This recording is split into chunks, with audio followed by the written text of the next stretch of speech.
Everybody did a flexi. That's record collecting.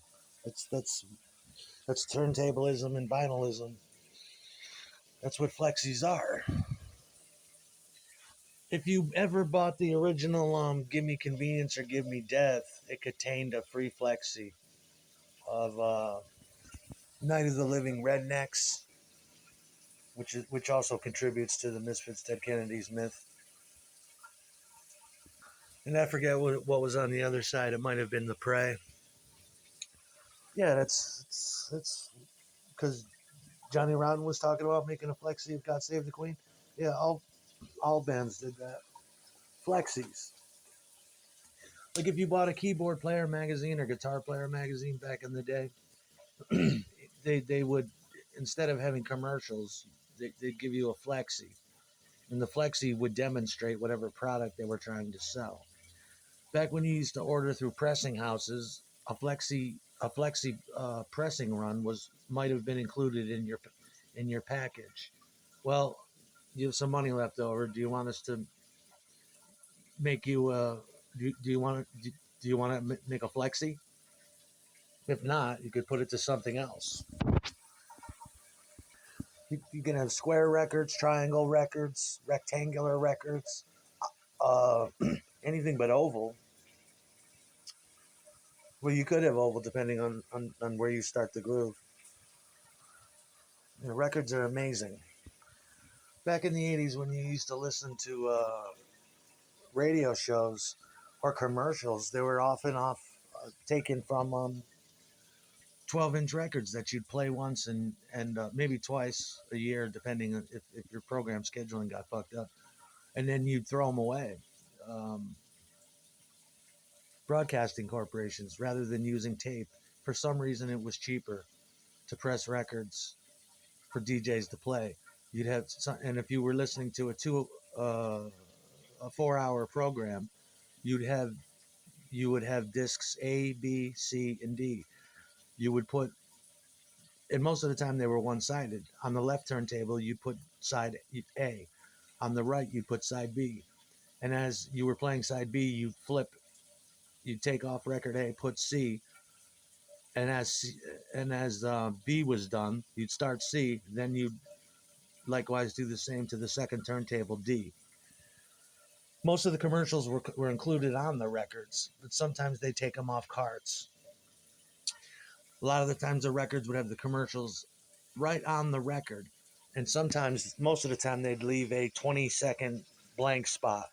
That's where the DJ is supposed to come in and do local weather or local news, and his timing's got to be razor tight, because by the time he's done talking and he's like, looks like it's going to be a good day in Albany, New York, with temperatures in the mid to high 70s and wind gusts at 15 miles an hour.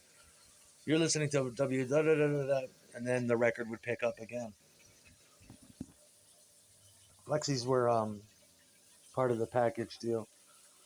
What you would do to have back then to get your records, you'd have to include a balancing track for left, right, center, and matrix discrete stereo information. You'd include test tones so you can gauge your needle, because you used VU meters back then instead of digital. Digital ones are inaccurate. You'd have test tones of 5, 10, 15K, 25K, shit like that. When I was a kid, I lost my whole collection, but like back in the day when you would buy a console style record player that had an FM AM tuner included with a record player and two speakers and a bass, they would give you a stereophonic demonstration disc to showcase what your new console could do. And it would simulate things like that. They do balancing. This is the left channel. This is the center channel. This is the right channel. Here is a 50 hertz tone, and they'd sweep tones, and they would just demonstrate what stereo could do. You get a brand new Sony, I forget what they used to call them, like a credenza style thing. It looks like a piece of furniture. It's all beautiful walnut grain wood, and and it would come with a colored vinyl. of the magnificent world of stereo. Welcome and congratulations. You've just purchased your first Sony blah blah blah blah blah AM FM tuner phonograph player stereo. And then you could calibrate your own balance like an idiot or put up the bass. Sometimes they'd give you a history of record making. You could write to a piece of tinfoil and maybe get a playback. But flexis were durable and tough, and you could bend them, you increase them, and they would still play. It's I forget the different kind of plastic they used in it. That's why you look at those old DJ records; they're all one-sided. But that's me, a double A side, definitely. It's just like silkscreen. The first 100 are beautiful and razor sharp. Then they start to bleed as you do multiple passes, if you do multiple passes. I used to have those old quadraphonic records too. Some were a sham, some were electronically rechanneled to simulate quadraphonic. But if you got your record buying got really gimmicky towards the end, but there were actual. I used to have a bunch of Doors records because they were all recorded on 4 tracks, and you've got left, right, center, which is a combination of left, right, and you've got left discrete, right discrete, and center discrete, which is it all comes down to the science of 4. And if you put those records on, you would get all Jim Morrison in the left speaker.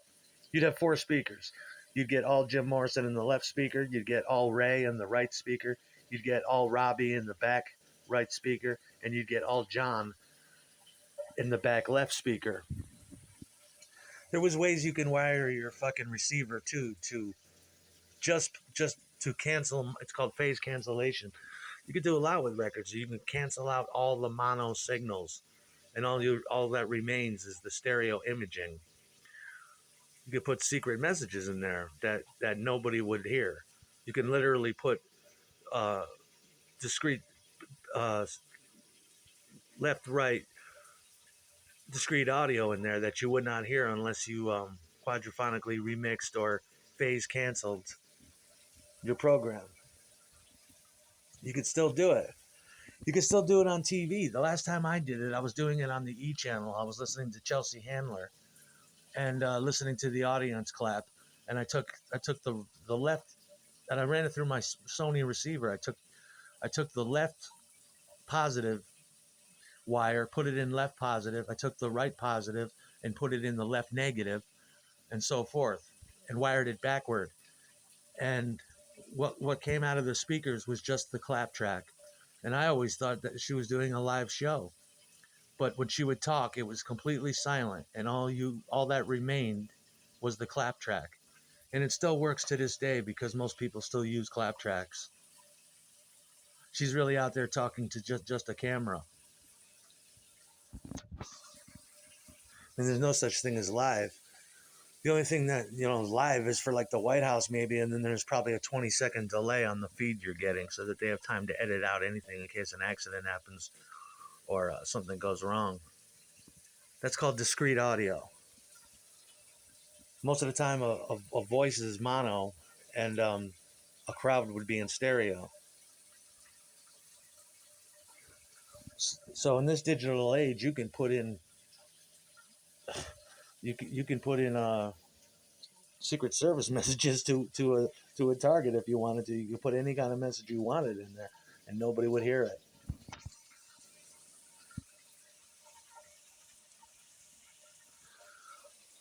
And I've said that before though, but that all comes from the Dynaco matrix in the World's Fair.